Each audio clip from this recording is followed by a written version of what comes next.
And today is Bishop's Corner Day. And I got to ask you a question, both you guys. Have you made your funeral arrangements? No, I have not. Eileen, I think, has in mind my death on occasion, but not by her own actions. No, I don't think. No, I have not done that. I've definitely thought about it, and I've assisted others in doing that, but I've not done my own. So here's a question on today's Bishop's Corner all about that. Let's get a question in here. Thank you, Ron. It's Marianne who wrote in from social media. Dear Bishop Thomas. Thank you, Marianne. I recently did my own funeral planning with my local parish and funeral. And Ron, can I say, I often say we've gotten this question before. This is one that I can say I've never gotten this question before, Marianne.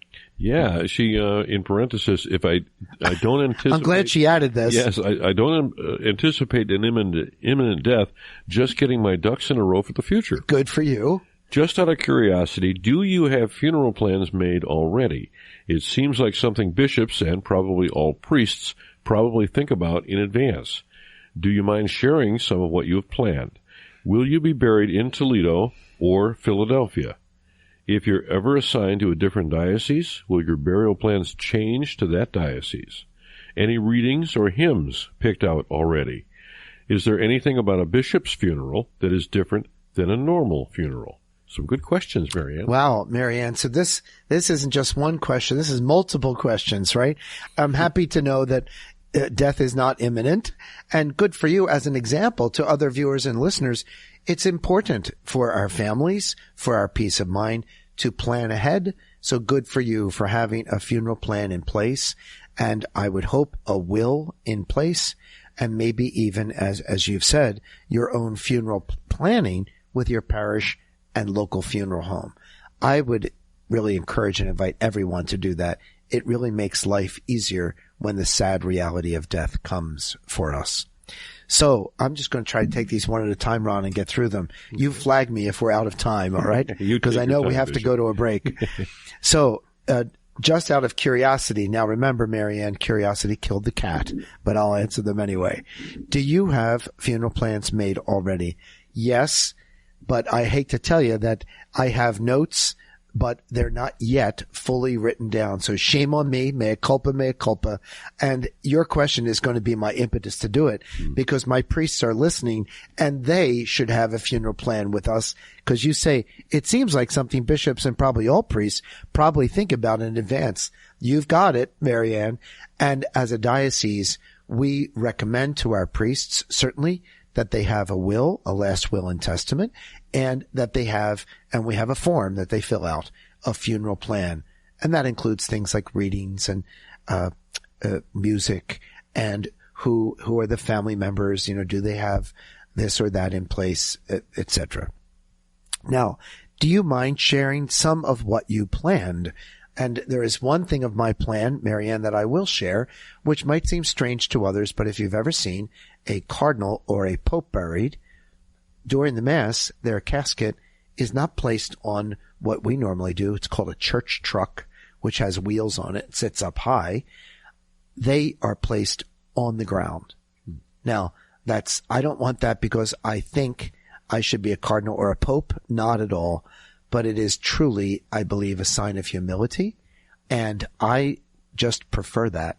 I had a layman in my parish where I was pastor requested it. He was a man of extraordinary accomplishment, and it was striking to the congregation that we placed his casket on the carpet in front of the altar. So that's one part of my funeral plan, which would look different than most people's funerals. Then you ask, will you be buried in Toledo or Philadelphia? You should know that the first question I asked before I was announced your bishop, I turned and I asked the diocesan administrator when we walked into the cathedral, I said, Father, is there a crypt beneath the altar as there are in many diocesan cathedrals? And he quizzically looked at me and said, well, no, but why would you ask that? And I said, because I'd like to see where I'm going to be buried. Marianne, there is no crypt in the Diocese of Toledo's cathedral, and I already have my plot in Calvary Cemetery picked out in the priest's section. So already planned, and that's where I plan on going. If you're ever assigned to a different diocese, would your burial plans change to that diocese? Yes, but let's not worry about that because this is where I plan to be buried. any readings or hymns picked out already? No readings yet. Actually, they're in my mind, but not written down.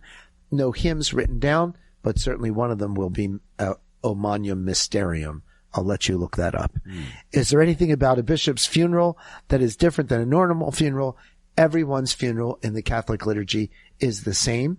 It's simply the collects or prayers change according to the person. So if it's a bishop, a priest, a deacon, all particular collects or prayers, and obviously the way one is vested or clothed.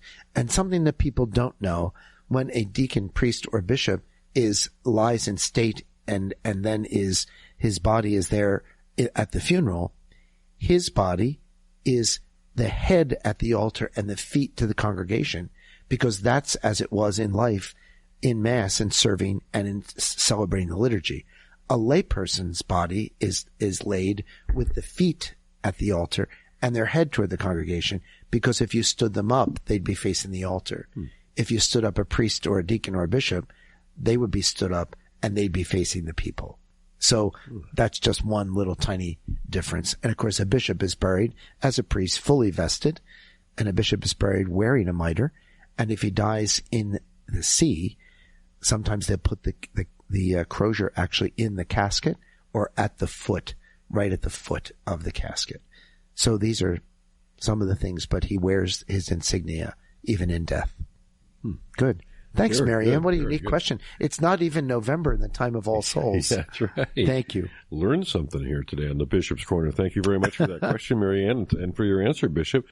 Love that Spotlight question of the week. Tune in at 4:30 today to hear the rest of the program.